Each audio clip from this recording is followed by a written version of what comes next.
Protection, prevention, accountability and discrimination are among the key areas discussed during the forum.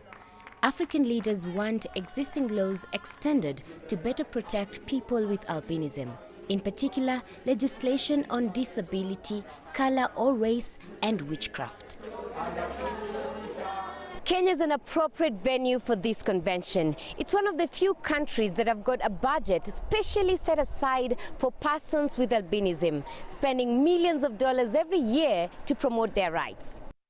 Every year, the government allocates $1 million to the Kenyan Albinism Society to provide eye care, lip care, sunblock, and even protective clothing for those who need. Cancer is the biggest killer of people with albinism after the inhumane attacks they face, so the funding also goes to awareness programs.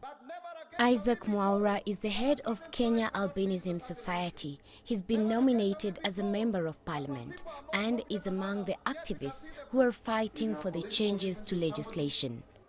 He's praised the many professionals in Kenya who are living with albinism, describing them as champions who inspire hope. But there's still a long way to go. In Kenya, we had one incident last year in Vihiga. Enoch Jamenya was actually murdered because of the same issue. We have rescued 5 individuals who are at the risk of being killed. Actually, majority of them are children, 4 of them. 4 of the 5 are children. Persons with albinism must continue to be protected at all costs. We are highly underrepresented. That's the bottom line. We are highly underrepresented, and even right now we just have what we call token. It's tokenism, token inclusion. So you have one here, another one there, but nothing beyond there.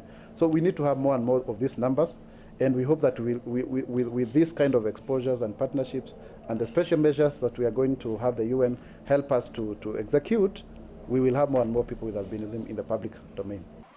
The existing laws fall short of protecting the rights of people with albinism, and Mwaura is lobbying African lawmakers to make changes in line with international developments. My position was created last year at the Human Rights Council in response to the attacks that have been reported specifically on the African continent. Eros says that when she was born, her black parents were shocked and fought over who caused her albinism. Said to be a curse, defect, or even infectious, albinism attracts stigma and discrimination across the continent.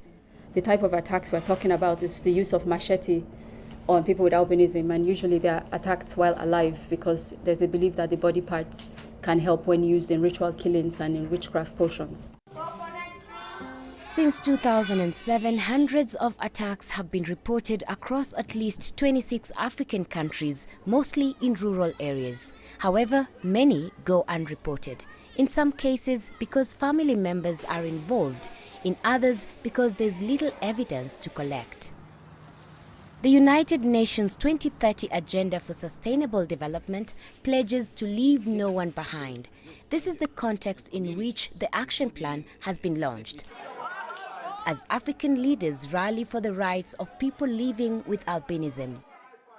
Sonny Methu, CCTV, Nairobi, Kenya.